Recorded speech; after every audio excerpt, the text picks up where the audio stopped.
La Eucaristía es, sin duda, el mayor regalo que Dios ha dejado a su Iglesia.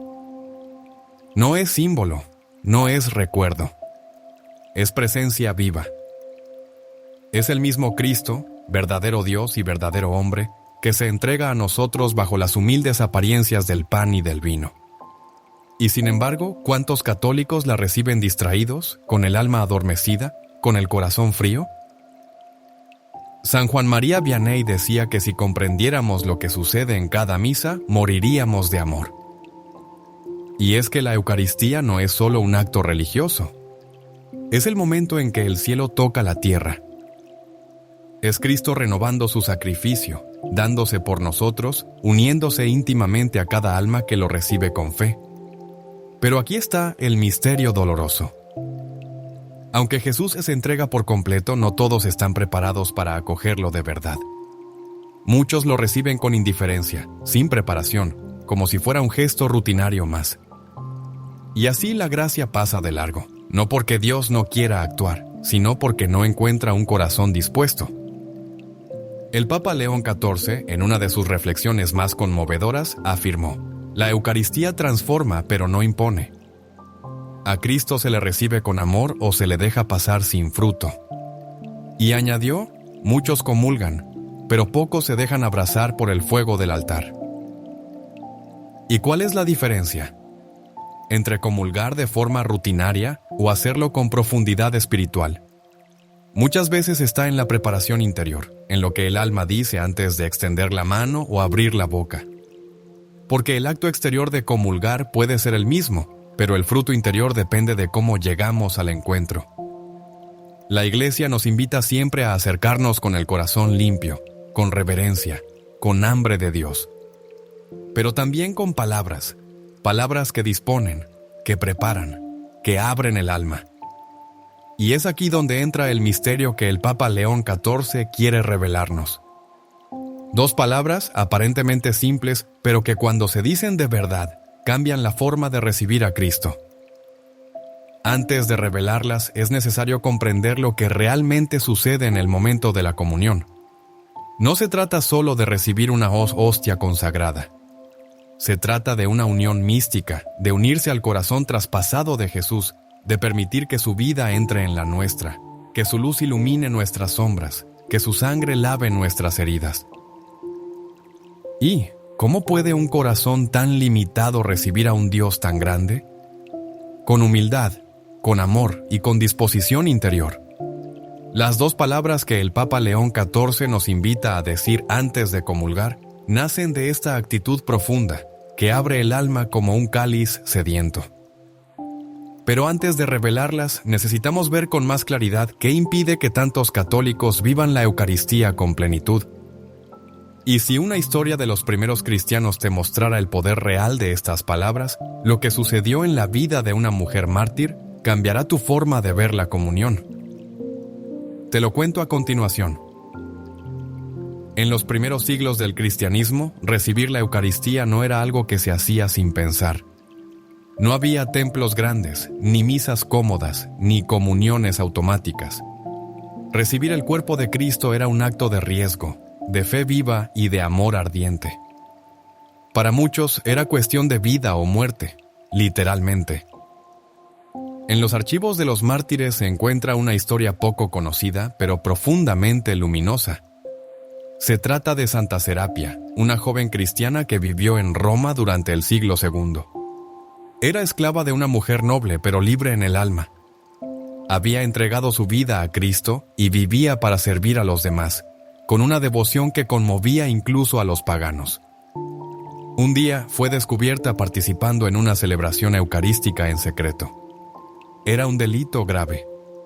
Fue llevada ante las autoridades y, como tantos otros, recibió una única opción: negar a Cristo y vivir, o confesar su fe y morir. Serapia no dudó.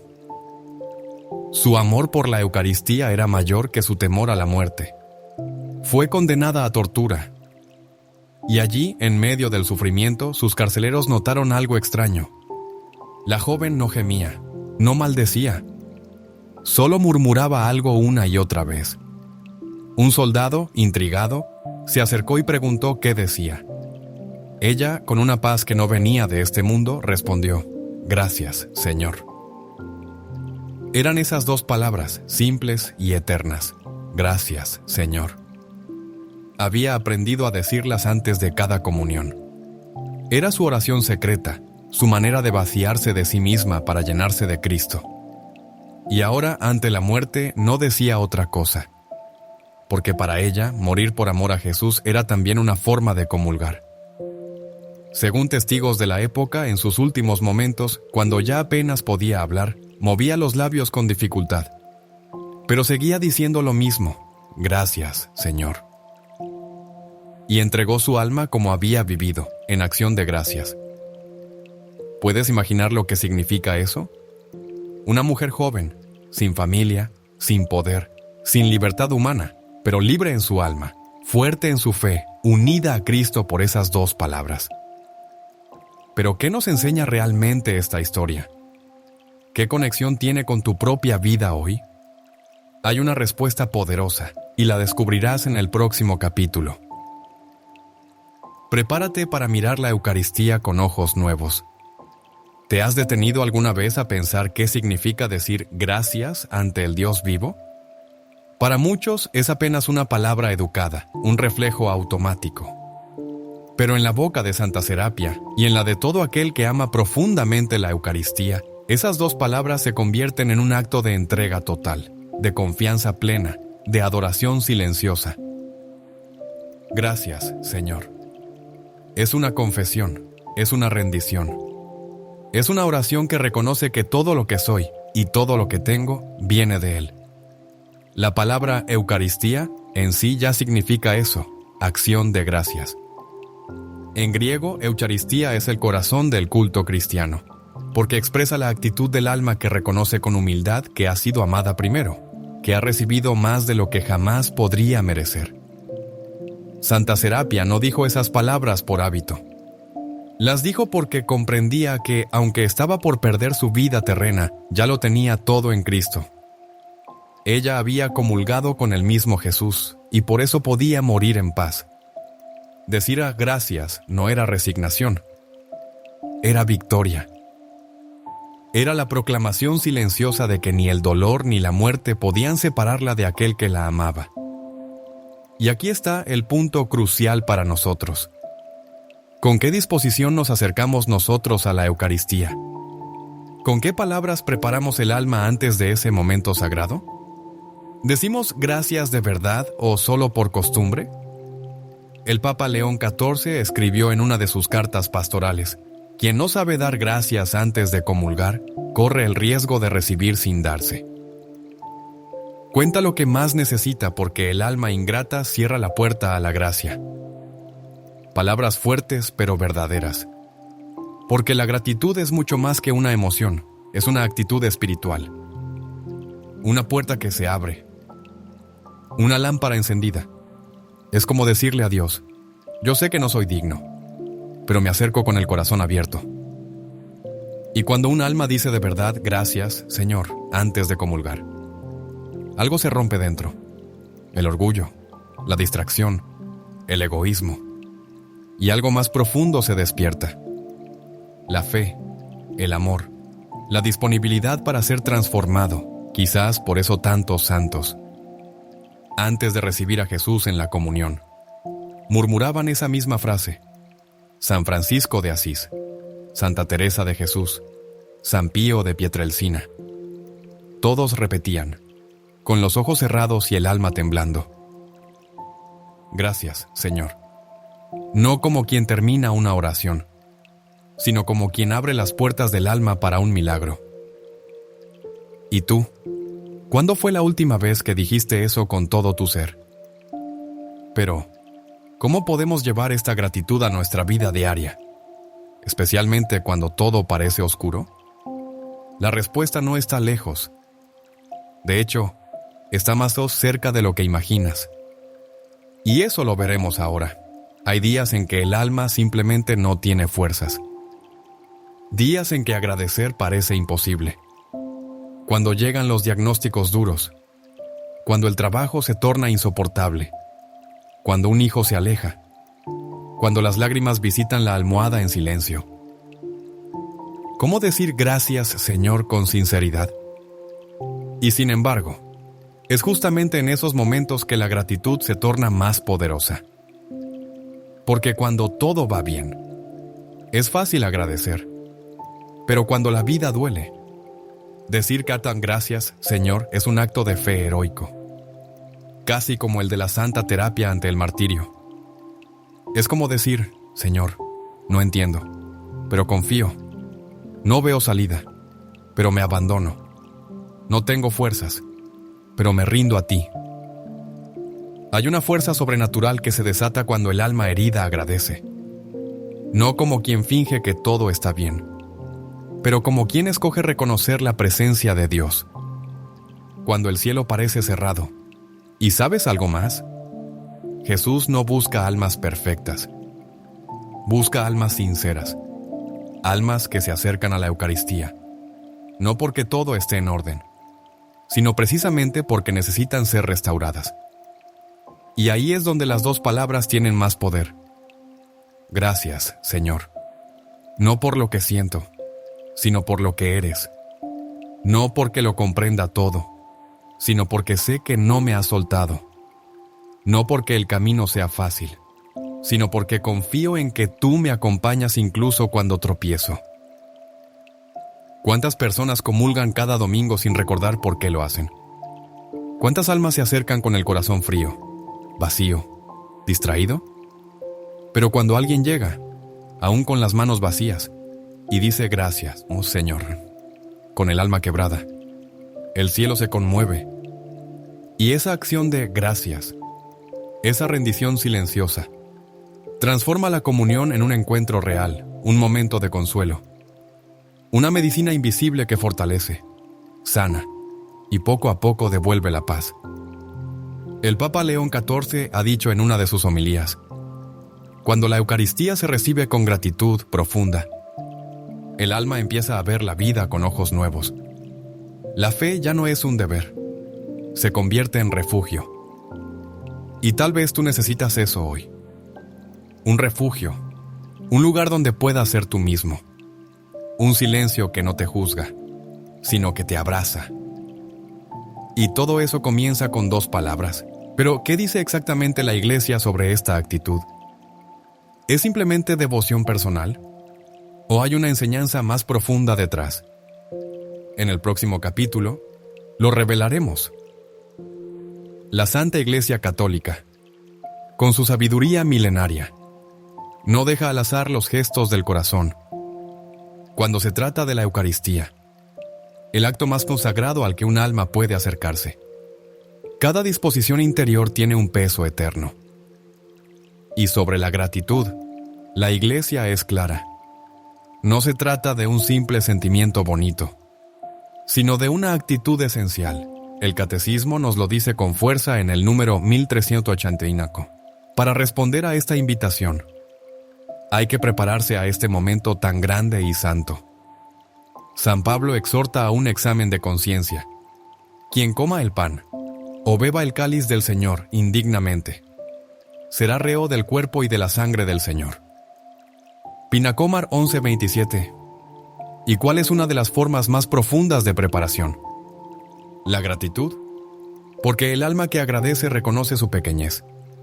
Y al mismo tiempo, la grandeza del don que va a recibir. En la liturgia, esta actitud está presente desde el principio. La oración eucarística comienza con estas palabras del sacerdote: demos gracias al Señor, nuestro Dios. Y el pueblo responde: es justo y necesario. ¿Por qué justo? Porque Dios merece ser agradecido. ¿Por qué necesario? Porque sin gratitud, el alma se endurece, se vuelve autosuficiente, incapaz de acoger verdaderamente el misterio que se le ofrece. Los padres de la Iglesia lo sabían bien. San Juan Crisóstomo decía: no basta con acercarse al altar, es preciso acercarse con un corazón que arde de gratitud. Y San Agustín, en sus Confesiones, llega a escribir: tarde te amé, hermosura tan antigua y tan nueva. Tú estabas dentro de mí, y yo fuera. Pero cuando por fin te encontré, ya no quise otra cosa que agradecer. El Papa Benedicto XVI, en su encíclica Sacramentum Caritatis, afirma que la acción de gracias es la disposición fundamental del alma eucarística. No hay comunión verdadera sin un corazón agradecido. Y no se trata de una obligación moral, sino de un despertar espiritual. Cuando el alma agradece, se hace consciente de que está siendo invitada a un banquete del cielo, que va a recibir, en su pobreza, al mismo Cristo vivo, real, sustancial, el cuerpo, la sangre, el alma y la divinidad del Hijo de Dios. Por eso, antes de comulgar, detenerse un instante para decir, gracias, Señor. No es un adorno devocional, es un acto de fe. Es unirse al sacrificio del altar con humildad. Es dejar de correr, dejar de pensar en uno mismo y mirar al Cordero, como Juan Bautista. He aquí el Cordero de Dios, que quita el pecado del mundo. Y entonces, el alma comienza a comprender. Comulgar no es recibir algo, es recibir a alguien. Y ese alguien nos transforma desde dentro, si lo dejamos entrar con gratitud. Pero si esto es tan poderoso, ¿por qué a veces no sentimos nada al comulgar? ¿Será que estamos vacíos por dentro? En el próximo capítulo, haremos un examen de conciencia que puede cambiarte para siempre, antes de acercarte al altar, antes de extender tus manos o abrir la boca para recibir el cuerpo de Cristo. Detente, haz silencio, cierra los ojos y pregúntate, ¿qué hay en mi alma en este momento? No se trata de perfección. Ninguno de nosotros comulga porque es digno. Lo hacemos porque necesitamos a Dios desesperadamente. Pero hay una disposición que puede cambiar completamente tu comunión. La verdad. La Eucaristía no es un símbolo, no es un recuerdo. Es una persona viva que se entrega a ti por amor. ¿Cómo la estás recibiendo? Aquí te propongo un breve examen de conciencia, a la luz de las dos palabras que venimos repitiendo desde el comienzo.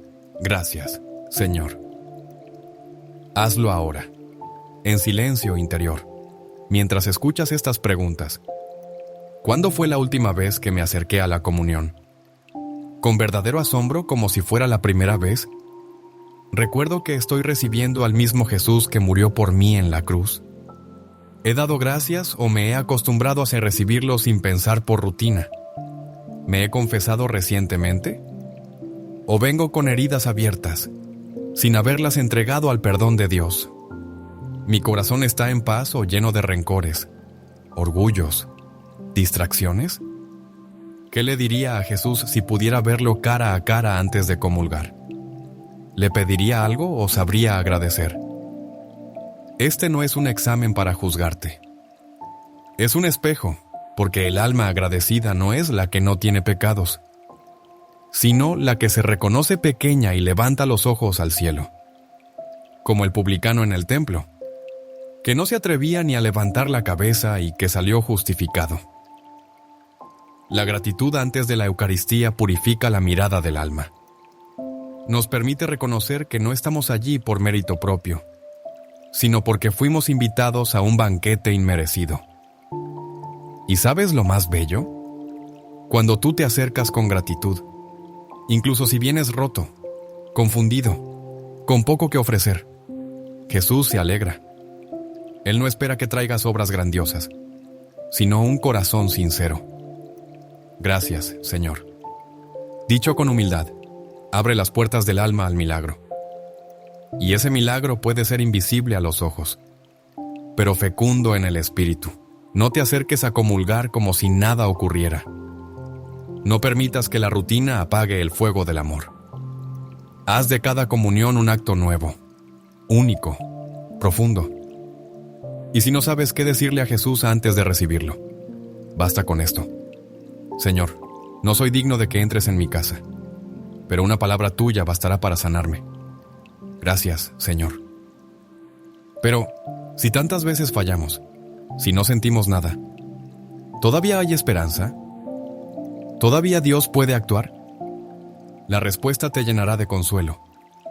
No dejes de escuchar el próximo capítulo. Hay días en que entras a misa con el alma cansada. Te sientas, te arrodillas, te levantas, pero no sientes nada. Comulgas, haces una breve oración y sales casi igual que entraste. Y te preguntas, ¿qué me pasa? ¿Perdí la fe? ¿Dios ya no me habla? ¿De qué sirve comulgar si no siento nada? Hermano, hermana, no midas el amor de Dios por tus sentimientos. La fe no siempre se siente. La gracia no siempre se ve. La transformación no siempre hace ruido. La semilla más profunda de la Eucaristía no se siembra en la emoción, sino en la fidelidad. En cada comunión, aunque no lo veas ni lo sientas, algo en ti está cambiando. Recuerda esto. Dios no necesita que tú sientas algo para actuar. Él necesita que tú creas. Y si en medio de tu sequedad espiritual aún te acercas al altar y dices, gracias, Señor. Eso es más valioso que 1000 lágrimas de fervor. ¿Acaso no fue en el silencio que Dios habló a Elías en el monte Horeb? ¿No fue en la noche que Jacob luchó con el ángel y recibió la bendición? ¿No fue en el sepulcro vacío, al amanecer, que María Magdalena encontró a Cristo resucitado? Dios trabaja en lo oculto, en lo invisible, en lo que parece inútil. Y te digo esto con toda certeza. Cada vez que comulgas con fe, aunque no sientas nada, el cielo se mueve a tu favor. Tu alma recibe una semilla divina, que brotará en el tiempo de Dios. El Papa León XIV lo dijo con palabras firmes. El alma que agradece antes de comulgar, aunque esté seca como el desierto, será regada por la gracia en el momento menos esperado. ¿Y sabes cuándo suele venir ese momento? Cuando más lo necesitas, cuando menos lo esperas, cuando piensas que todo está perdido. Y de pronto, una paz suave toca tu corazón. Por eso, no dejes de ir a misa, no dejes de comulgar, no dejes de decir gracias, Señor, incluso cuando no haya emoción, porque esa palabra, dicha en la oscuridad, es una antorcha que guía tu alma hacia la luz. Y un día, cuando mires hacia atrás, descubrirás que esas comuniones silenciosas, secas, desprovistas de sentimiento, fueron las que más te santificaron. Ahora bien, después de todo esto, ¿cómo vivir cada Eucaristía de forma nueva y transformadora? ¿Qué puede cambiar para siempre en tu corazón? Si te decides hoy, hemos recorrido un camino profundo, desde la urgencia de preparar el corazón, hasta la esperanza en la fidelidad silenciosa de Dios. Hemos visto cómo esas dos palabras, gracias, Señor, antes de la Eucaristía pueden abrir puertas invisibles, transformar almas y renovar la fe. No se trata de palabras vacías o costumbres. Es un acto de amor, una confesión humilde, un abrazo espiritual al mismo Jesús que nos espera en el altar. Si alguna vez te has acercado a comulgar sin sentir nada, sin comprender bien qué sucede, recuerda, Dios está obrando, aunque tú no lo veas. Y si todavía no lo haces, te invito hoy a comenzar esta práctica sencilla, pero poderosa. Decirle gracias, Señor, antes de recibirlo. Hazlo con el corazón abierto y la mente atenta. Que esta frase sea tu lámpara en la oscuridad, tu refugio en la duda y tu alegría en la espera. El Papa León XIV nos recuerda que la gracia no depende de nuestros méritos, sino de nuestra humildad para recibirla. Porque cada vez que damos gracias, reconocemos que somos pequeños, pero amados infinitamente. Te invito ahora a suscribirte a El Poder del Papa León XIV Team. Rest of the subscription and closing remarks can follow a similar pattern with appropriate pauses. ¿Alguna vez te has preguntado por qué, a pesar de tus oraciones, algunas cosas en tu vida no cambian? ¿Por qué ciertas puertas siguen cerradas? ¿O por qué la paz parece tan distante? Tal vez no se trata de lo que haces, sino de lo que permites. En silencio hay pecados que no gritan, pero susurran en la oscuridad del alma. Son discretos, casi invisibles, pero poderosos en su capacidad de destruir. Hoy, recordando las palabras del Papa León XIV, vamos a mirar de frente a esos pecados ocultos que atraen desgracias, que roban bendiciones y que apagan la luz del corazón. No es un mensaje de condena, sino de misericordia, de despertar, de redención. Dios no quiere verte caer, quiere verte libre. Abramos juntos el alma, porque lo que descubrirás hoy puede cambiar no solo tu presente, sino también tu eternidad. Hay momentos en la vida en los que uno se detiene en silencio, quizá durante una noche de insomnio, quizá ante una pérdida que duele más de lo que esperábamos, quizá al ver cómo las cosas se rompen por dentro sin entender del todo por qué. Y en ese instante el alma, como un niño abandonado, se pregunta, ¿se habrá alejado Dios de mí? Pero la verdad, hermanos, no es que Dios se aleje, es que hay cosas que nosotros, muchas veces sin saberlo, hemos dejado entrar al corazón. Y ellas son las que bloquean su luz, su voz, su gracia. Así como una ventana sucia no deja pasar el sol, aunque brille con toda su fuerza, así también aquí hay pecados que ensucian el alma y atraen sombras, sequías, conflictos y desesperanza. No son siempre los pecados escandalosos que el mundo condena con facilidad. No, son aquellos silenciosos, los que se visten de virtud, los que se esconden detrás de nuestras excusas, de nuestras rutinas, de nuestra aparente normalidad. El Papa León XIV, en uno de sus discursos más encendidos y tiernos a la vez, hablaba con el corazón en la mano sobre estos pecados que se alojan en el alma sin que ella lo note. Él decía, muchos no caen por rebelión abierta, sino por no vigilar los rincones ocultos donde el enemigo se esconde. ¿Y cómo es esto posible? Porque el mal no siempre entra como tormenta. A veces entra como brisa suave, entra como una voz dulce que dice, no es tan grave, tú lo mereces, Dios entiende. Y así poco a poco, sin darnos cuenta, vamos dejando que el enemigo plante su semilla en tierra santa, nuestro corazón. Jesús mismo nos advirtió en el Evangelio, velad y orad para que no caigáis en tentación. El espíritu está dispuesto, pero la carne es débil. Mateo 26, 41. Él no hablaba solo de grandes caídas, él hablaba del proceso, del letargo espiritual, de esa desconexión progresiva que comienza cuando dejamos de escuchar la voz de Dios y empezamos a justificar lo que antes sabíamos que estaba mal. Y allí empieza la desgracia, porque lo que atrae desgracias a nuestras vidas no es tanto la prueba, ni la pobreza, ni el dolor. Es el pecado que no reconocemos, que no confesamos, que no combatimos. El pecado que se instala como un huésped silencioso y va robando nuestra alegría, nuestra claridad, nuestra fuerza para amar. Uno de los grandes peligros del alma moderna es la ceguera espiritual, la costumbre de vivir con el alma dormida, anestesiada por el ruido del mundo, distraída con 1000 ocupaciones, pero vacía de presencia divina.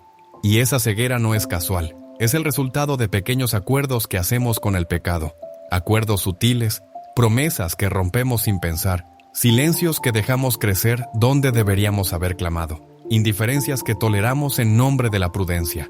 El pecado oculto no es simplemente un error, es un terreno cedido al enemigo dentro de nuestras propias murallas. Cuando miramos la historia de Israel en el Antiguo Testamento, encontramos un patrón que se repite. Cada vez que el pueblo comenzaba a tolerar los ídolos en su tierra, a permitir prácticas que Dios había prohibido, aunque fuese en secreto, comenzaban las desgracias. No porque Dios se volviera cruel, sino porque el pecado abre la puerta al caos. Porque cuando el corazón se aleja de Dios, la vida pierde su armonía. Como en el caso de Acán, que escondió en su tienda cosas consagradas al anatema, y por su culpa todo el pueblo fue derrotado. Josué 7.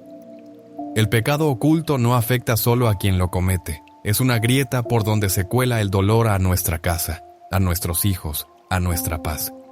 Y por eso, amados hermanos, el llamado hoy no es a la culpa vacía, sino al examen sincero, a la valentía de mirar dentro del alma y decir, Señor, ¿qué hay aquí que aún no he entregado?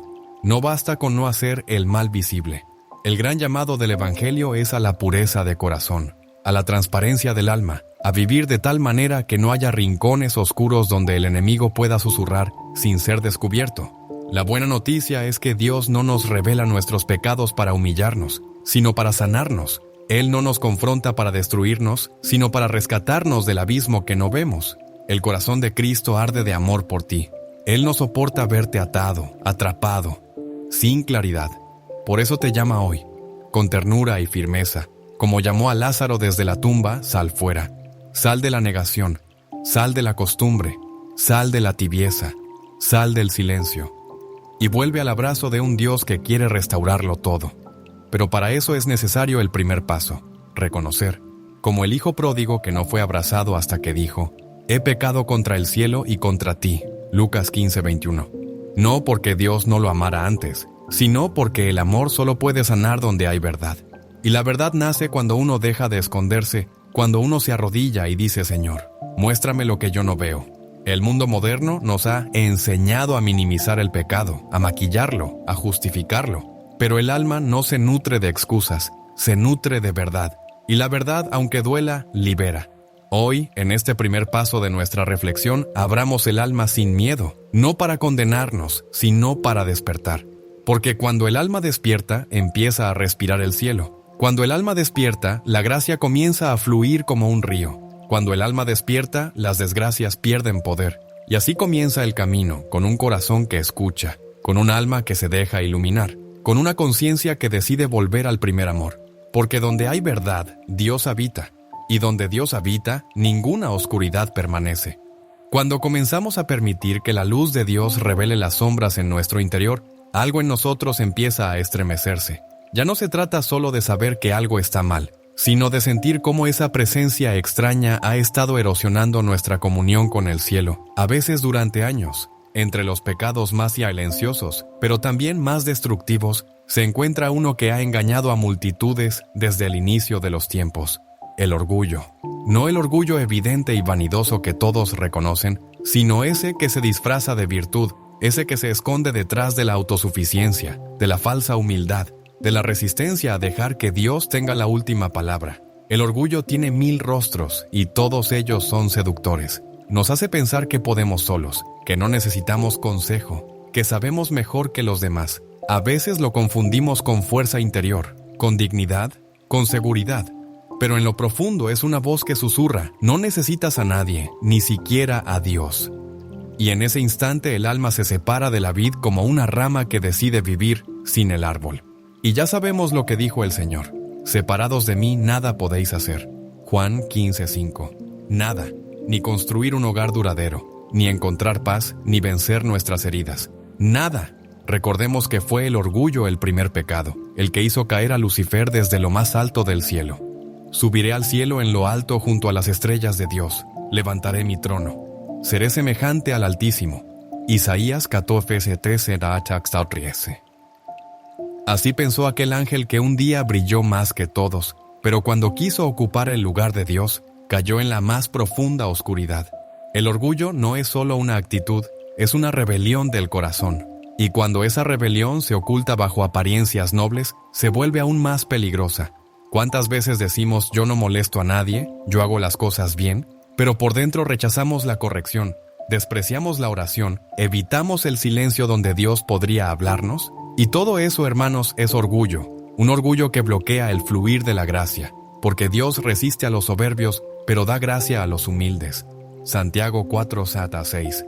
Ese versículo debería hacer temblar nuestra alma, porque si hay algo que no podemos permitirnos en esta vida, es que Dios resista nuestra alma. Necesitamos que nos abrace, que nos defienda, que nos levante. Pero si el orgullo está en el trono de nuestro corazón, Él no puede actuar. Lo más sutil del orgullo es que se mimetiza con el lenguaje religioso.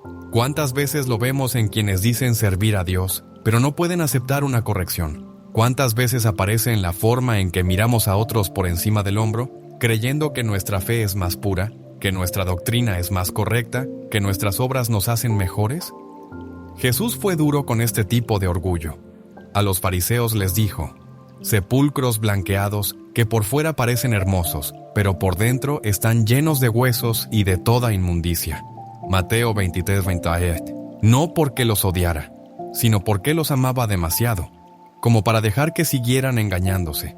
La historia de Saúl, el primer rey de Israel, es también un espejo para nosotros. Al principio era humilde, no se consideraba digno del trono, pero con el tiempo, el poder, el miedo y la autosuficiencia comenzaron a invadir su alma.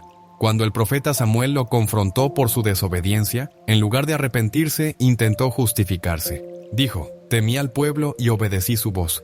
1 Samuel 15:24. Como si eso fuera excusa para desobedecer a Dios. Y entonces el Señor lo rechazó como rey, no por su error, sino por su orgullo, porque no quiso someter su voluntad a la palabra divina, porque prefirió quedar bien con los hombres antes que humillarse ante el Altísimo.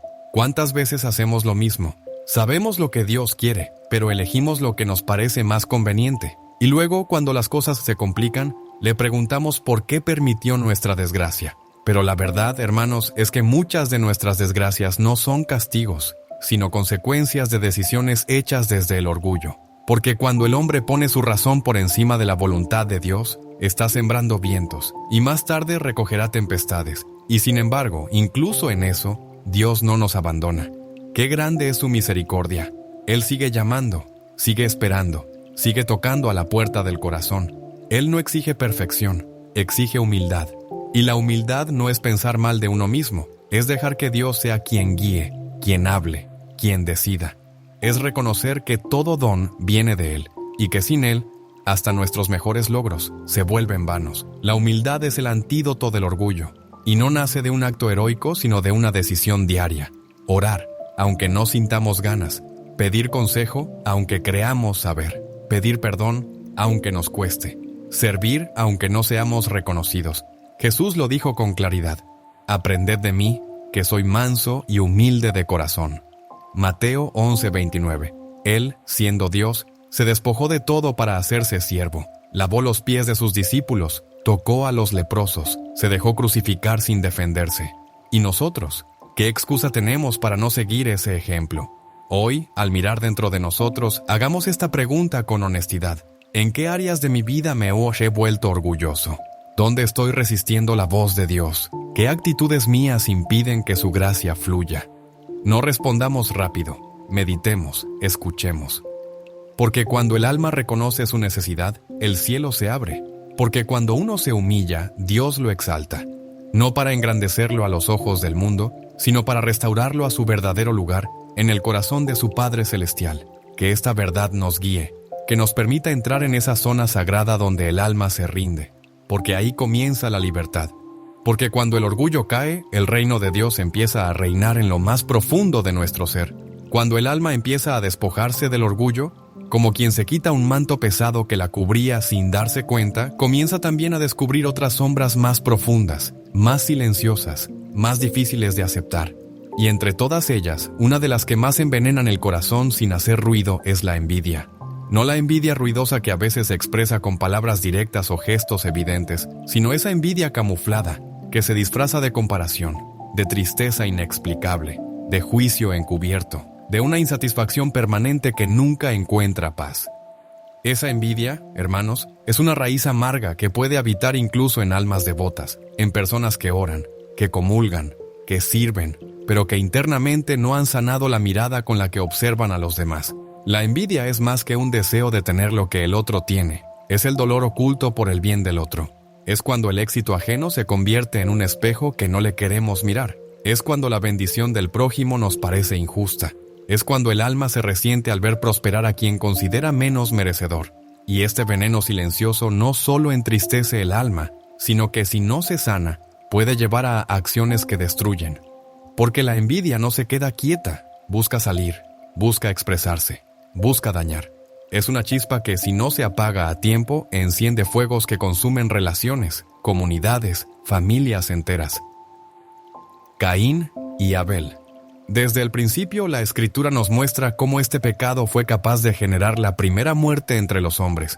Ambos ofrecieron sacrificios a Dios. Abel desde un corazón puro, Caín desde un corazón que no estaba del todo entregado. Y cuando Dios miró con agrado la ofrenda de Abel, Caín se llenó de envidia. No preguntó, no reflexionó, no corrigió su interior. Se dejó dominar por esa oscuridad silenciosa y terminó asesinando a su hermano. Génesis 4. La envidia no solo mata al otro, mata también la posibilidad de redención, porque nos cierra a la gracia, nos aísla, nos llena de sospechas, nos lleva a ver enemigos donde hay hermanos. La envidia es también un rechazo al modo de obrar de Dios. Es como decirle al Señor, no estás tú siendo justo conmigo. Por eso tiene tanto poder destructivo, porque cuestiona directamente la sabiduría divina. Y cuando permitimos que eso se asiente en nuestro interior, comenzamos a vivir comparándonos constantemente. Vivimos frustrados, amargados, sintiéndonos víctimas de una vida que no nos dio lo que creemos merecer. Y entonces, aunque oremos, aunque asistamos a la misa, el corazón está cerrado. Cerrado a la gratitud, cerrado a la paz, cerrado a la verdadera alegría. Porque el envidioso no puede alegrarse por nada. Siempre ve lo que falta. Siempre encuentra motivos para quejarse. Siempre tiene una herida abierta que no cicatriza, porque no ha sido entregada a Dios. La envidia no solo se manifiesta ante lo material, también se infiltra en el ámbito espiritual. Hay quienes envidian la fe de otro, su carisma, su capacidad de perdonar, su profundidad en la oración, su sensibilidad con los pobres. Y en lugar de dejarse inspirar, se dejan consumir por el resentimiento. En lugar de admirar, critican.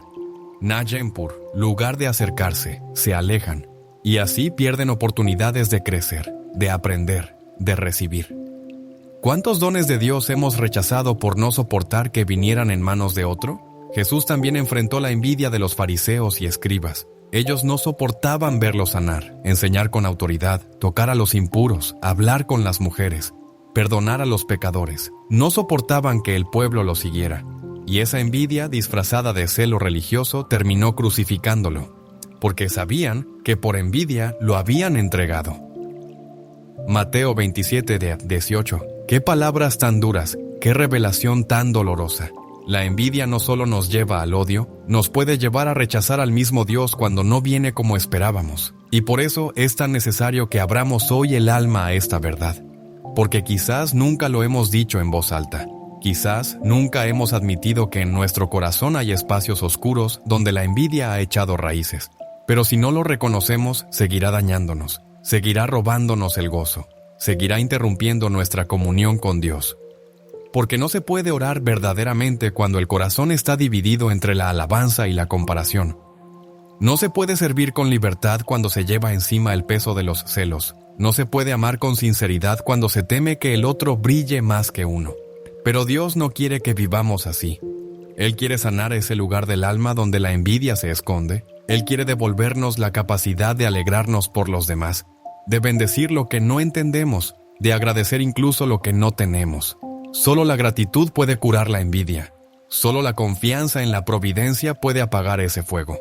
Porque cuando uno sabe que Dios no se equivoca, que tiene un plan único para cada uno, entonces deja de mirar al costado y comienza a mirar al cielo. Miremos a San Juan Bautista. Él tenía discípulos, seguidores, autoridad. Pero cuando Jesús apareció y todos comenzaron a seguirlo a él, Juan no sintió celos, no se aferró a lo suyo. Dijo con humildad y verdad, es necesario que él crezca y que yo disminuya. Juan 3:30. Qué pureza de corazón, qué libertad interior. Eso es lo que Dios quiere para ti y para mí. Que podamos decir esas palabras sin amargura, sin fingir, sin miedo. Que podamos alegrarnos cuando el reino avanza, aunque no sea a través de nosotros. Hoy es día de liberación. Hoy es día de mirar al otro y bendecirlo desde lo profundo. Hoy es día de pedirle a Dios un corazón limpio, capaz de ver en los logros ajenos la manifestación de su gloria y no una amenaza a nuestro valor. Porque somos amados por igual, porque todos tenemos un lugar en su mesa, porque nadie puede quitarnos lo que Dios ha reservado para nosotros. Que esta verdad nos transforme, que esta palabra nos purifique, que el Espíritu Santo nos conceda ese milagro silencioso. Vivir libres de envidia, para amar sin límites, para servir con alegría, para caminar en paz. Cuando el alma comienza a limpiarse de la comparación y la envidia, siente un alivio sutil, como si una venda se despegara lentamente de los ojos, pero también se enfrenta a otra verdad incómoda, un pecado que se ha infiltrado profundamente en nuestro tiempo, tan normalizado, tan aceptado por el mundo moderno, que muchos ya no lo consideran pecado. Y sin embargo, es una de las puertas más amplias por donde entra la desgracia a la vida espiritual, emocional y familiar. La lujuria. no aquella que se muestra solo en escándalos públicos, sino la que se esconde en los rincones del pensamiento, en las imágenes que permitimos en nuestra mente, en las concesiones que hacemos a los deseos desordenados que degradan la dignidad con la que fuimos creados. La lujuria es como un fuego que comienza con una chispa casi inocente y termina consumiéndolo todo si no se apaga a tiempo. Su fuerza, destructiva, no radica solamente en los actos visibles, sino en la esclavitud interior que genera. Jesús fue claro, directo, como siempre lo es cuando toca el núcleo del corazón humano. Cualquiera que mira a una mujer para codiciarla, ya adulteró con ella en su corazón. Mateo 5:28. No estaba exagerando, estaba revelando una verdad espiritual profunda, que el pecado comienza mucho antes de manifestarse en el cuerpo. Nace en la intención, en el deseo no purificado, en la mirada que deja de ver personas y empieza a ver objetos. En un mundo que ha sexualizado todo, desde la publicidad hasta las relaciones humanas más simples, hablar de pureza parece anticuado, incluso ridículo para algunos. Pero es precisamente en esta cultura donde la llamada de Cristo a vivir con pureza se vuelve más urgente, porque no se trata de represión, sino de liberación. La lujuria promete placer, pero entrega esclavitud. Promete intimidad, pero deja vacío. Promete satisfacción, pero consume la capacidad de amar verdaderamente. Es una trampa, y muchos han caído sin saber cómo salir. Santa María Magdalena es uno de los ejemplos más hermosos de redención. Su pasado era oscuro, marcado por la lujuria y la mirada condenatoria de su entorno. Pero cuando se encontró con Jesús, no encontró un juez, sino un Salvador. No encontró condena, sino compasión. Y fue esa mirada limpia de Cristo la que quebró sus cadenas interiores. Desde entonces ya no buscó el amor en brazos que la usaban, sino en el corazón que la perdonó. Y fue ella quien, con lágrimas, ungió los pies del Señor, porque quien ha sido liberado profundamente ama con intensidad. Por eso Jesús dijo, sus muchos pecados le son perdonados porque amó mucho. Lucas 7:47. La lujuria, cuando se oculta, comienza a sembrar destrucción silenciosa. Daña matrimonios, rompe la confianza, distorsiona la belleza de la sexualidad creada por Dios. A menudo comienza con algo que parece inocente, una mirada prolongada, una conversación inapropiada, una fantasía tolerada, una imagen que no se rechaza. Pero el alma se va debilitando, la conciencia se adormece, y lo que antes nos avergonzaba ahora lo justificamos. Decimos, todos lo hacen. No es tan grave, es solo un pensamiento, y sin darnos cuenta vamos alejándonos de la fuente de la gracia. San Pablo, consciente del poder que tiene este pecado, exhortaba con firmeza, huid de la fornicación. Cualquier otro pecado que el hombre cometa está fuera del cuerpo, mas el que fornica contra su propio cuerpo peca. 1 Corintios 6, landa 18. No dijo resistan o enfrenten, dijo huid, porque no se trata de una batalla que se gana solo con fuerza de voluntad. Se gana con vigilancia, con oración, con sacramentos, con humildad. Se gana reconociendo la fragilidad y no exponiéndose al fuego. Se gana llenando el corazón de luz, para que no quede espacio a las tinieblas. ¿Cuántas personas hoy viven bajo la esclavitud de este pecado sin saber que hay salida? ¿Cuántos matrimonios se han destruido por infidelidades que comenzaron como simples mensajes? ¿Cuántos jóvenes han perdido la alegría de una mirada limpia porque sus ojos están cautivos de imágenes que corrompen? ¿Cuántas almas ya no sienten la presencia de Dios porque su conciencia se ha acostumbrado al desorden? Pero hay esperanza, siempre hay esperanza, porque no hay cadena que Cristo no pueda romper. No hay pecado que su misericordia no pueda perdonar. No hay historia que Él no pueda redimir. La pureza es posible, no como una carga, sino como un don. No como una meta inalcanzable, sino como un camino de amor. Es volver a mirar como miraba Jesús. Es aprender a ver el cuerpo como templo, no como mercancía. Es restaurar el valor de cada persona. Es recuperar el respeto por uno mismo. Es vivir en libertad, porque el alma pura no es la que nunca fue tentada, sino la que, con la ayuda del Espíritu Santo, elige el bien aunque cueste. Elige el amor verdadero por encima del deseo pasajero. Elige esperar, renunciar, resistir, porque ha encontrado un amor más grande que cualquier placer, el amor de Dios. Hoy, el Señor nos invita a mirar dentro de nosotros, no con culpa, sino con verdad. ¿Qué pensamientos estamos permitiendo? ¿Qué conversaciones alimentan nuestra alma y cuáles la debilitan? ¿Qué costumbres hemos normalizado y necesitan ser entregadas en confesión? No tengamos miedo. El Señor no nos pide pureza porque quiera imponernos reglas. Nos la pide porque sabe que solo en la pureza el alma puede volar. Solo en la pureza podemos amar de verdad, perdonar de corazón, servir sin doblez. Pidamos hoy ese don. Oremos con sinceridad. Señor, purifica mi mente, mi mirada, mis deseos. Enséñame a amar como tú amas. Dame un corazón nuevo que no busque saciarse en lo inmediato, sino en tu eternidad. Y Él responderá porque nunca ha dejado sin respuesta el clamor de un alma que quiere volver. Y así, paso a paso, vamos limpiando el alma, vamos cerrando las puertas por donde entraban las desgracias, no por miedo al castigo, sino por deseo de vivir en plenitud. Porque el cielo comienza cuando el alma se ordena. Y ese orden, ese perfume de santidad, comienza cuando dejamos que Dios reine incluso en nuestros deseos más íntimos. A medida que el alma va siendo purificada por la gracia, cuando empieza a cerrar aquellas puertas abiertas al enemigo, también se hace evidente otra sombra que muchos justifican como natural, como parte del temperamento o como reacción inevitable ante la vida, la ira. Y sin embargo, la ira, cuando no es iluminada por la luz del Espíritu Santo, se convierte en una raíz profunda de violencia, de amargura, de destrucción silenciosa. Es uno de esos pecados que más fácilmente se disfraza de virtud, porque suele presentarse como un justo reclamo, como una defensa válida, como un celo por lo correcto. Pero no toda indignación nace del amor, y no toda reacción fuerte está movida por la justicia de Dios.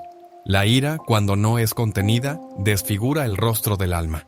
Y lo más peligroso es que muchas veces se instala allí por heridas que no hemos dejado sanar. Nos sentimos heridos, traicionados, olvidados, humillados, y en lugar de llevar ese dolor a Dios, lo encerramos, lo almacenamos, lo dejamos fermentar, y así el corazón se llena de resentimiento. Y lo que antes era sensibilidad, ahora es susceptibilidad. Lo que antes era celo por el bien, ahora es deseo de castigo. Lo que antes era deseo de justicia, ahora se convierte en rencor. La ira contenida, alimentada por el tiempo y el silencio, se convierte en un veneno que no solo daña a quien lo provoca, sino que envenena al que la carga. San Pablo, en su sabiduría pastoral, nos dejó un consejo claro. Airaos, pero no pequéis. No se ponga el sol sobre vuestro enojo, ni deis lugar al diablo. Efesios 4, 26, 27. Aquí hay una enseñanza profunda. El enojo como emoción humana no es en sí mismo pecado. Incluso Jesús, en el templo, al ver la casa del Padre convertida en mercado, reaccionó con firmeza. Pero la diferencia está en el corazón. La ira santa nace del amor, no del orgullo. Busca restaurar, no destruir. Dura un momento. No se convierte en una habitación permanente del alma. Pero cuando dejamos que la ira se quede a dormir en nuestro corazón, entonces sí se vuelve pecado. Entonces sí se convierte en una puerta abierta al enemigo. ¿Cuántas veces hemos dañado con palabras encendidas, con silencios hirientes, con actitudes frías, nacidas de la ira no resuelta? ¿Cuántas relaciones se han roto no por falta de amor, sino por orgullo herido que no supo pedir perdón? ¿Cuántas veces hemos hablado en nombre de la verdad, pero nuestras palabras llevaban más veneno que luz? Hermanos, la ira es una de las formas más comunes de abrir grietas por donde se cuela la desgracia. Una familia puede sostenerse en medio de la pobreza, de la enfermedad, del cansancio, pero no puede resistir el fuego de una ira constante. Donde hay gritos, donde hay desprecio, donde hay ataques, no puede habitar el Espíritu Santo, porque el Espíritu es paz, es suavidad, es consuelo. Jesús nos enseñó otro camino. Aprended de mí que soy manso y humilde de corazón. Mateo 11:29. La mansedumbre no es debilidad, es fuerza bajo control. Es capacidad de dominarse por amor, es tener el poder de herir, pero elegir sanar. Es saber que uno podría hablar fuerte, pero decide callar para no romper lo que el otro aún no sabe defender. Es mirar al agresor y ver a un alma herida. Es ver más allá del momento, más allá del conflicto y actuar desde el reino. Recordemos el momento en que Jesús fue arrestado en el huerto. Pedro, lleno de impulso y celo, sacó la espada y cortó la oreja del siervo del sumo sacerdote. Jesús no lo felicitó, no le dijo que había defendido bien al maestro, le ordenó guardar la espada y con una ternura desconcertante sanó al herido. Lucas 22 o 50-51. ¡Qué mensaje tan claro! Jesús no necesita nuestra violencia, no necesita que reaccionemos con fuego. Él necesita que aprendamos a sanar, incluso en medio del ataque, porque solo así el mundo verá la diferencia entre la reacción humana y la respuesta divina. Pero esto solo es posible si dejamos que el Espíritu Santo gobierne nuestras emociones. No basta con decir yo soy así o no puedo evitarlo. Sí se puede. Pero no solo la ira descontrolada es una señal de que no hemos rendido el alma por completo. Es una advertencia de que aún hay heridas abiertas, miedos escondidos, inseguridades no entregadas. Porque cuando el alma está llena de Dios, hay espacio para comprender, para esperar, para perdonar. No se trata de suprimir lo que sentimos, se trata de permitir que nuestras emociones pasen por el filtro del amor. ¿Cuántas veces vemos a personas aparentemente piadosas, pero que tratan con dureza a los suyos? Personas que oran con fervor, pero no saben hablar con ternura. Padres que trabajan sin descanso, pero se vuelven inaccesibles por su temperamento. Hijos que aman a sus padres, pero los hieren con sarcasmos y críticas. Es la ira no sanada la que convierte nuestras relaciones en trincheras. Y por eso hoy, el Señor quiere sanarnos desde dentro. No es casual que una de las bienaventuranzas sea, bienaventurados los mansos, porque ellos heredarán la tierra. Mateo 5:5, porque el manso no conquista con fuerza, sino con presencia. Porque el manso transforma sin imponerse, porque el manso ese es reflejo de Cristo. Y esa mansedumbre no nace de no sentir, sino de haber rendido todo sentimiento a los pies de la cruz. Hoy el llamado es claro. Revisemos nuestro interior. Preguntémonos con sinceridad, ¿a quién estoy guardando rencor? ¿A quién necesito perdonar? ¿Qué situación del pasado sigue provocando explosiones en mi presente? ¿Qué palabras estoy usando para expresar mi frustración? ¿Estoy dejando que el sol se ponga sobre mi enojo? No tengamos miedo de reconocer que necesitamos sanar, porque cuando entregamos la ira, el alma respira, porque cuando perdonamos, somos liberados, porque cuando dejamos de reaccionar y empezamos a responder desde el amor, el reino de Dios se manifiesta, y donde está su reino no hay desgracia que prevalezca, solo luz, solo vida, solo paz. Pidámosle a Dios que nos regale un corazón pacificado, que nos enseñe a hablar con dulzura, que nos dé la sabiduría para corregir sin herir, para expresar sin destruir, para amar incluso cuando sentimos dolor. Porque ese es el camino del Evangelio, porque esa es la victoria verdadera. A medida que avanzamos en este camino de luz, reconociendo las sombras que se han alojado en nuestro interior, llegamos a una de las formas más silenciosas y letales del pecado moderno, la pereza espiritual. No hablamos aquí de la simple fatiga o del legítimo descanso que el cuerpo y el alma necesitan, sino de esa tibieza que se instala en lo profundo del corazón, como una niebla que adormece el deseo de Dios, que apaga el fervor, que seca la pasión por la oración, por la palabra, por los sacramentos, por el bien. Esa pereza que no siempre se nota desde fuera, pero que corroe el alma desde dentro, porque le quita impulso, alegría, sentido. La pereza espiritual no es solamente falta de acción, es falta de amor. Es cuando dejamos de buscar a Dios con el entusiasmo del primer día. Es cuando todo se vuelve rutina, obligación, formalismo. Es cuando seguimos yendo a misa, seguimos rezando, pero ya no hay fuego en el corazón, ya no hay lágrimas, ya no hay silencio interior, ya no hay hambre de eternidad. Es cuando nos acostumbramos a vivir con la lámpara apagada. Y lo más trágico de todo es que, al no sentir culpa por eso, creemos que todo está bien. Pero, hermanos, no hay mayor ceguera que creer que no necesitamos despertar. Jesús fue claro cuando le habló a la iglesia de la Odisea. Conozco tus obras, que no eres ni frío ni caliente. Ojalá fueses frío o caliente, pero porque eres tibio y no frío ni caliente, te vomitaré de mi boca. Apocalipsis 3, 15, 16. Estas palabras duras no son una amenaza vacía, son un llamado urgente al alma adormecida. Jesús no rechaza al pecador que lucha, no rechaza al que cae y se levanta, pero no puede actuar en un corazón tibio, porque el tibio ya no espera nada, ya no quiere nada, ha perdido el deseo, ha perdido la tensión interior que mantiene viva la relación con Dios. La pereza espiritual también se manifiesta en la falta de compromiso, en esa actitud que dice, ya hice suficiente, que lo hagan otros, no tengo tiempo. Se esconde detrás de las excusas, del cansancio, del conformismo. Es ese susurro que nos dice que no hace falta tanto esfuerzo, que ya estamos bien así, pero esa voz no viene del Espíritu Santo, viene del enemigo, que sabe que no necesita hacerte caer con grandes pecados. Si puedes simplemente adormecerte, porque un alma dormida deja de ser peligrosa para el infierno. Ya no evangeliza, ya no transforma, ya no incomoda con su santidad.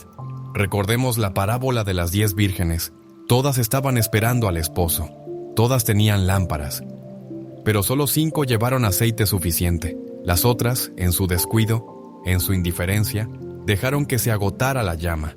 Mateo 25, 1-13. Y cuando llegó el momento, no estaban listas.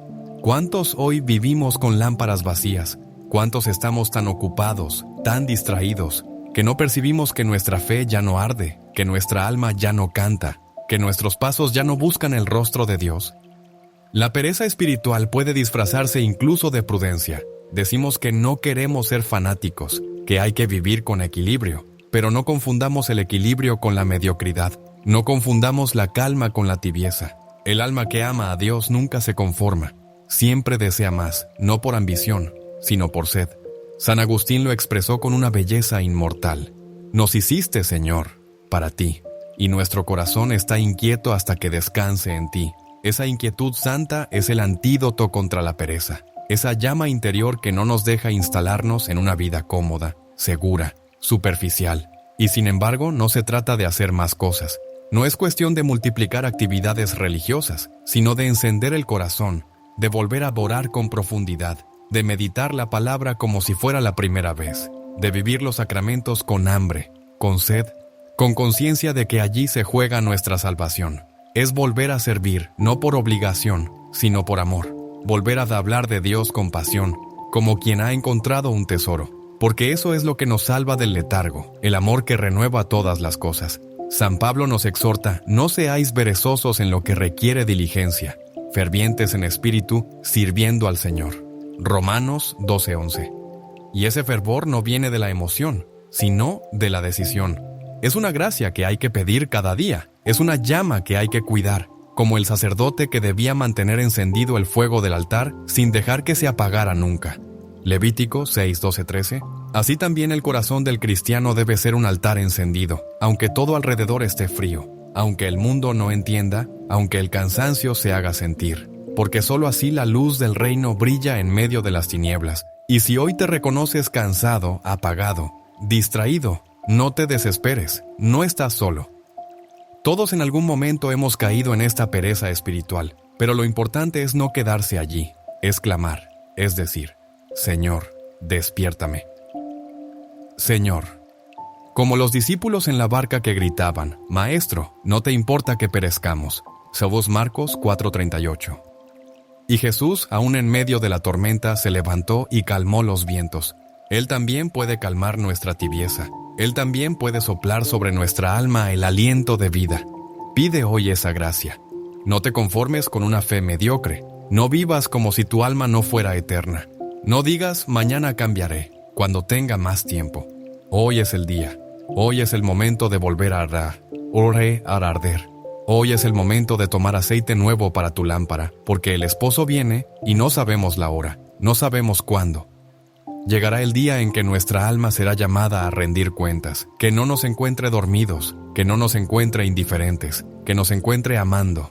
Y si algún hermano cercano está apagado, no lo juzgues. Acércate con ternura, dale tu fuego. Recuérdale que vale la pena seguir, que no todo está perdido, que aún puede volver, porque eso hace el verdadero discípulo. Enciende lo que está por apagarse, levanta lo que está por caer, y juntos, caminamos hacia el reino. Cuando el alma ha comenzado a despertar de su letargo, cuando la tibieza empieza a ser reemplazada por un fuego renovado, hay una última trampa sutil que puede detener el avance espiritual. Una sombra que se viste de prudencia, que se presenta como necesidad legítima, pero que encierra una fuerza destructora, la avaricia. No hablamos solamente del deseo desordenado de riquezas materiales, sino de esa necesidad profunda de controlar, de poseer, de asegurarlo todo por nuestras propias fuerzas. Es el miedo disfrazado de previsión. Es la ansiedad que reemplaza a la confianza. Es la tendencia a acumular como si Dios no existiera. Y en esa acumulación no solo llenamos nuestros armarios, vaciamos el alma. La avaricia no siempre se manifiesta en la ostentación. A veces habita en los corazones de quienes viven modestamente, pero que no pueden compartir, que se aferran con miedo a lo poco que tienen, que no confían en que Dios puede proveer, Es un pecado que se oculta bajo frases comunes. Hay que estar seguros. No sabemos qué pasará mañana. Primero mis hijos, yo me lo gané, es mío. Pero cuando lo que poseemos se convierte en un muro entre nosotros y el prójimo, cuando ya no podemos dar sin dolor, cuando ayudar se vuelve un sacrificio imposible, entonces la avaricia ya ha tomado el control del corazón. Jesús fue claro y contundente cuando dijo: no, podéis servir a Dios y a las riquezas. Mateo 6:24. No dijo que fuera difícil, dijo que era imposible, porque el corazón no puede dividirse. O confías en la providencia divina, o te esclavizas al afán de seguridad terrena. No se trata de vivir en la miseria. Dios no quiere eso, pero sí nos llama a vivir con libertad interior, con generosidad, con desapego, porque el dinero es un buen servidor, pero un pésimo amo. Y cuando gobiernan nuestros pensamientos, nuestras decisiones, nuestras prioridades, entonces ya no es instrumento sino ídolo. El joven rico del Evangelio, Marcos 10 y 17-22, es una imagen clara del alma que quiere seguir a Dios, pero que no logra soltar. Era un hombre justo, religioso, cumplidor, pero cuando Jesús le propuso un camino más alto, vender sus bienes y seguirlo, se entristeció, porque tenía muchos bienes, y sus posesiones eran más importantes que su vocación. ¿Cuántos de nosotros vivimos así, con deseos de santidad, pero encadenados a lo material? Con hambre de eternidad, pero atados a seguridades temporales, con palabras que proclaman fe, pero con actos que gritan desconfianza. La avaricia también tiene una forma más moderna, el consumismo, esa necesidad de tener más, de cambiar lo que funciona, de seguir acumulando cosas innecesarias, mientras otros mueren por falta de lo básico. Es una cultura que nos ha enseñado a medir nuestro valor por lo que poseemos, por lo que mostramos, por lo que acumulamos. Pero el alma no se alimenta de objetos, se alimenta de amor, de presencia, de Dios. Y cuando nuestra vida gira en torno a lo material, aunque no lo confesemos, estamos adorando otro Dios. Recordemos la parábola del rico insensato. Aquel hombre que había tenido una gran cosecha, y en lugar de compartirla, pensó: alma mía, muchos bienes tienes guardados para muchos años. Descansa, come, bebe, regocíjate. Lucas 12, 2 y 9. Pero Dios le dijo: necio, esta noche vienen a pedirte tu alma, y lo que has provisto, ¿de quién será? Lucas 12, 20. Qué fuerte, qué verdadero. Porque la muerte desnuda todas nuestras falsas seguridades, y cuando llegue ese momento no nos acompañará nuestra cuenta bancaria, ni nuestras propiedades, ni nuestro éxito. Solo irá con nosotros lo que hayamos dado, lo que hayamos amado, lo que hayamos ofrecido con generosidad.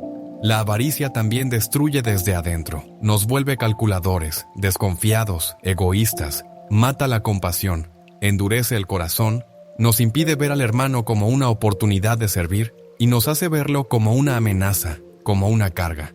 Pero cuando el alma se libera de esa esclavitud, cuando comenzamos a vivir con manos abiertas y no cerradas, descubrimos una verdad que cambia todo. Dar es recibir. No hay mayor alegría que la de compartir. No hay mayor libertad que la de no tener miedo a perder, porque quien ha puesto su confianza en Dios nunca está realmente en escasez. Los santos comprendieron esto. San Francisco de Asís, por ejemplo, nació en una familia rica, con todas las posibilidades del mundo, pero un día entendió que las riquezas no le daban vida, sino peso, y decidió desprenderse de todo para abrazar la pobreza evangélica, no como desprecio al mundo, sino como forma de amar sin límites. Y en su pobreza fue uno de los hombres más libres, más plenos, más llenos de gozo que ha conocido la Iglesia, porque quien tiene a Dios, lo tiene todo. Hoy, el Señor nos invita a revisar nuestro corazón. ¿Qué lugar ocupan las cosas en mi vida? ¿Estoy dispuesto a compartir? ¿Qué tan fácilmente puedo desprenderme de algo por amor a otro? ¿Vivo con la confianza de que Dios proveerá o me sostengo en mis propias fuerzas? Estas no son preguntas cómodas, pero son necesarias. Porque muchas veces la desgracia que experimentamos no es porque Dios nos haya quitado algo, sino porque no supimos darlo cuando era el momento. Y el alma que retiene termina vacía. Que el Espíritu Santo nos conceda la gracia de la generosidad. Que aprendamos a vivir con lo necesario. Que podamos distinguir entre lo que queremos y lo que realmente necesitamos. Que nunca dejemos de ayudar por miedo. Porque el que da al pobre le presta a Dios. Proverbios 10:27. Y Dios nunca queda debiendo. Desprenderse no es perder, es confiar, es decirle al Señor, tú eres mi seguridad. Es reconocer que nuestra vida no se mide por lo que acumulamos, sino por lo que somos capaces de entregar. Y cuando el alma aprende a soltar, se vuelve liviana. Y cuando es liviana, puede volar. Y ahora, Ana, al llegar hasta aquí, cuando el alma ya ha sido enfrentada con la verdad de su orgullo disfrazado, de su envidia silente, de su deseo impuro oculto, de su ira justificada, de su tibieza disfrazada de paz y de su avaricia razonada como previsión, queda todavía un último umbral, uno que no siempre reconocemos como pecado, pero que en realidad es una de las causas más profundas de la desgracia espiritual: la desesperanza. Ese susurro sombrío que se instala cuando dejamos de creer que Dios puede hacerlo, cuando pensamos que ya no hay salida, que no hay perdón suficiente, que no hay posibilidad de restauración para nosotros. Ese último enemigo, tan silencioso como mortal, se oculta bajo palabras que suenan humildes, pero que en el fondo son una forma sutil de soberbia. Dios no puede perdonarme. Mi historia ya está perdida. Es demasiado tarde para mí. La desesperanza no es simplemente tristeza, es ausencia de fe en la misericordia. Es dudar del amor de Dios más que del propio pecado. Es mirar las propias caídas con más atención que al rostro de Cristo. Y esa desesperanza, hermanos, paraliza el alma. La desconecta de los sacramentos, de la comunidad, de la oración. Convierte el corazón en una cueva silenciosa donde ya no se espera nada, donde uno simplemente sobrevive, pero ya no vive. Y es allí donde el enemigo se sienta cómodo, porque sabe que un alma sin esperanza es tierra estéril. Por eso la desesperanza es uno de los pecados más dolorosos a los ojos de Dios, no porque Él se sienta ofendido, sino porque ve cómo sus hijos dejan de creer en su poder sanador. Judas y Pedro son el retrato perfecto de esta verdad. Ambos traicionaron al Maestro, ambos fallaron, pero uno se hundió en la desesperanza y terminó en la muerte. El otro, llorando amargamente, dejó que Jesús lo restaurara. Lucas 22:62. La diferencia no fue la magnitud del pecado, fue la apertura del corazón, fue la capacidad de decir, no entiendo por qué me caí, pero creo que tú puedes levantarme. Pedro lloró. Sí, pero esperó el amanecer. Esperó la mirada de su Señor resucitado, esperó el perdón y lo recibió. Tú también puedes esperar, no importa cuántos años han pasado, no importa cuántas veces repetiste el mismo error, no importa cuántas promesas has roto, si tu corazón aún late, si aún puedes arrodillarte, si aún puedes decir, Señor, acuérdate de mí, entonces todavía hay vida, todavía hay redención, todavía hay camino. Porque nuestro Dios es especialista en restaurar ruinas, es Padre de los que se pierden, es médico de los quebrantados, es amigo de los que todos han abandonado. Muchos viven años cargando un pecado oculto, no por amor al mal, sino porque creen que ya no pueden ser perdonados. Y esa mentira que parece una cruz, en realidad es una cadena puesta por el enemigo. Pero Cristo ha venido para romper esas cadenas, ha venido para decirte como al paralítico, levántate y anda. Juan 5:8. Ha venido para tocar con su sangre lo que tú no puedes limpiar. Ha venido para pronunciar sobre tu vida esa palabra que cambia todo. Yo no te condeno. Juan 8:11. ¿Puedes creer esto hoy? ¿Puedes permitir que esa esperanza entre como una brisa fresca en tu alma cansada? ¿Puedes volver a mirar al cielo y decir, aquí estoy, Señor, no soy digno, pero quiero volver? Él está esperando esa frase. Como el padre del hijo pródigo que no exigió explicaciones, ni penitencias, ni discursos perfectos, solo abrazó, solo restauró, solo celebró, porque Dios no ama como nosotros amamos. Él ama sin condiciones, Él ama porque es su naturaleza, porque tú eres suyo, porque nada ni nadie podrá jamás cambiar el hecho de que tú fuiste creado por amor, para el amor, en el amor. Y sí, hay consecuencias del pecado. Sí, algunas desgracias en nuestra vida nacen de decisiones que tomamos sin Dios, pero no son castigos eternos, son advertencias, son toques de atención, son llamadas del cielo para que no nos perdamos más. Y hoy, si escuchas esta palabra, no endurezcas tu corazón, no digas otro día, no digas ya estoy viejo para cambiar, porque el cielo no espera perfección, espera entrega, espera honestidad, espera ese acto humilde de Dios de volver al sacramento, de la confesión, de decirlo todo, de llorarlo todo, de dejar que la gracia haga lo que tú ya no puedes.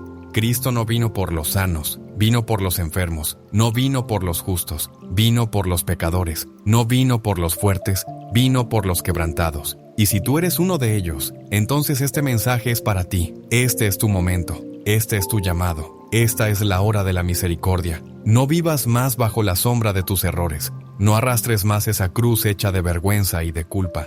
Deja que Jesús la lleve contigo. Deja que Él la transforme en instrumento de gloria. Y cuando tu alma empiece a despertar a esta esperanza, cuando ya no te escondas, cuando ya no vivas temiendo que todo te irá mal, entonces descubrirás que muchas de las desgracias que te rodeaban comienzan a disiparse, porque la bendición no se trata solo de salud, de trabajo o de paz externa.